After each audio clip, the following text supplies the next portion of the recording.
नमस्कार शिक्षक साथियों, स्वागत है आप सभी का आपके अपने भैरव टेक भदर सर के यूट्यूब चैनल पर। साथियों, अगर आप सत्र 26-27 के अंदर मॉडल स्कूल के अंदर पढ़ाना चाहते हैं, आप किसी भी सामान्य स्कूल के अंदर भी पोस्टेड है और मॉडल स्कूल के अंदर जाना चाहते हैं, तो उसके लिए विज्ञप्ति आ चुकी है। किस तरीके से आवेदन की प्रक्रिया रहेगी, क्या क्या इसके अंदर नियम शर्तें हैं, सारा इस वीडियो के अंदर जानेंगे। और जैसे ही ऑनलाइन आवेदन शुरू होंगे साथियों, तो ऑनलाइन आवेदन कैसे करना है वो पूरा लाइव प्रोसेस मैं आपको इसी चैनल पर बता दूंगा। If you are new to the channel तो आप सब्सक्राइब कर लेंगे, बेल आइकन को प्रेस कर देंगे और अपने साथियों को जरूर वीडियो को शेयर करिएगा। तो क्या है मामला? स्वामी विवेकानंद राजकीय मॉडल विद्यालयों के अंदर सत्र 26-27 में विभिन्न पदों हेतु विज्ञप्ति। ठीक है, चलिए क्या है इसके अंदर।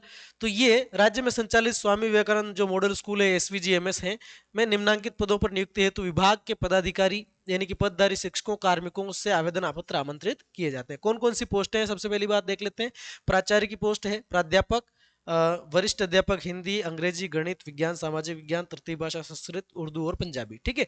प्राध्यापक शारीरिक शिक्षा और पुस्तकालय ग्रेड सेकंड, कनिष्ठ सहायक, वरिष्ठ सहायक, कंप्यूटर लैब इंचार्ज है, प्रयोगशाला सहायक सेकंड ग्रेड, थर्ड ग्रेड है, और अध्यापक लेवल 1। इतने सारे पद हैं। शिक्षक कार्मिक द्वारा अपने मूल पद व विषय के अनुसार ही आवेदन किया जाएगा, जो उसका मूल पद है और जो विषय है। यानी कि अध्यापक लेवल 1 का कैंडिडेट ही अध्यापक लेवल 1 के लिए अप्लाई कर सकता है। आप समझ गए होंगे बात को। आवेदित शिक्षकों कार्मिकों को लिखित परीक्षा या साक्षात्कार के माध्यम से चयन उपरांत लगाया जाएगा, यानी कि रिटर्न टेस्ट होगा, साक्षात्कार होगा। बात करते हैं आगे।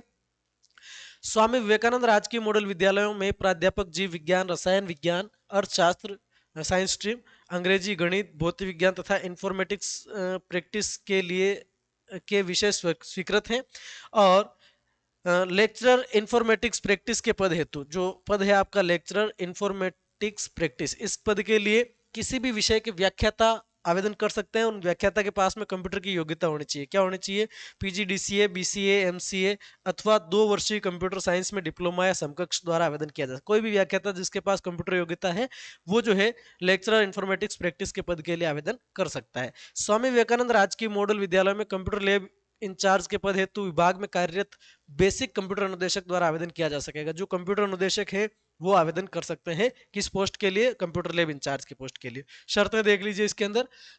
सबसे पहली तो डेट दे रखी है 14 जनवरी से 23 जनवरी रात 12 बजे तक जो है आप आवेदन स्टाफ लॉगिन के माध्यम से कर सकते हैं। लाइव प्रोसेस आपको बता दिया जाएगा नेक्स्ट वीडियो में।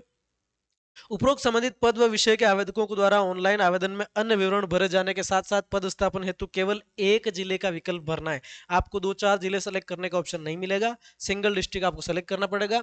ऐसे आवेदक जिनके द्वारा पद स्थापन हेतु जिले का विकल्प आवेदन में नहीं किया जाएगा, तो उनके आवेदन पत्र स्वीकार नहीं किए जाएंगे। कोई न कोई एक जिला आपको, एक ही जिला सेलेक्ट करना है और वो सेलेक्ट करना अनिवार्य है। ठीक है। स्वामी विवेकानंद मॉडल विद्यालय में महात्मा गांधी अंग्रेजी माध्यम विद्यालय में पद स्थापन हेतु पूर्व में अपनाई गई किसी भी विशेष चयन प्रक्रियाओं से चयनोपरांत पदस्थापित शिक्षक कार्मिक उक्तानुसार आवेदन करने हेतु पात्र नहीं होंगे। जो पहले से ही लास्ट ईयर एग्जाम देके मॉडल में आए हुए हैं या महात्मा गांधी एमजीजीएस में लगे हुए हैं साक्षात्कार के माध्यम से, वो लोग आवेदन नहीं कर पाएंगे। ठीक है। चलिए, स्वामी विवेकानंद मॉडल विद्यालय महात्मा गांधी अंग्रेजी माध्यम विद्यालय में चयन हेतु पूर्व में किए गए आवेदन इस प्रक्रिया हेतु मान्य नहीं किए जाएंगे। पहले जो आवेदन कर रखे हैं वो नहीं, अब नए सिरे से आपको आवेदन करना पड़ेगा। और पहले के आवेदनों से कोई सेलेक्ट होकर के उस विद्यालय में अभी पोस्टेड है तो उसको आवेदन करने का मौका नहीं मिलेगा। आवेदन करने हेतु विभाग के पदाधिकारी शिक्षक कार्मिक वर्तमान में माध्यमिक और प्रारंभिक शिक्षा में कार्यरत ही पात्र होंगे। अन्य विभाग या परियोजना में प्रतिनियुक्ति के तहत कार्यरत शिक्षक आवेदन करने हेतु पात्र नहीं होंगे। है ना, जो डेपुटेशन वगैरह पे चल रहे हैं वो आवेदन नहीं कर पाएंगे। ठीक। 7वां, राज्य स्तर के पदों के अतिरिक्त अन्य पदों हेतु अनुसूचित क्षेत्र के शिक्षकों के द्वारा केवल अनुसूचित क्षेत्र हेतु और गैर अनुसूचित वालों को गैर अनुसूचित क्षेत्र के शिक्षकों के द्वारा केवल गैर अनुसूचित क्षेत्र में ही आवेदन किया जाएगा। टीएसपी वाले टीएसपी में ही आवेदन करेंगे, नॉन टीएसपी वाले शिक्षक जो है नॉन टीएसपी में करेंगे। कार्मिक द्वारा वर्तमान पदस्थापित जिले का विकल्प दिए जाने पर उस जिले में चयन पदस्थापन हेतु 10 अतिरिक्त बोनस अंक दे होंगे। वर्तमान पदस्थापित जिले का विकल्प दिए जाने पर, अगर जो आप जिस जिले में अभी पोस्टेड हो उसी जिले का मॉडल स्कूल आप चूज करना चाह रहे हैं, अगर आप जिला चेंज नहीं कर रहे हैं तो आपको 10 नंबर बोनस के मिलेंगे। विभाग द्वारा रिक्त पदों की उपलब्धता और आवश्यकता अनुसार चयन पदस्थापन किया जाएगा। विभाग की मर्जी की बात है।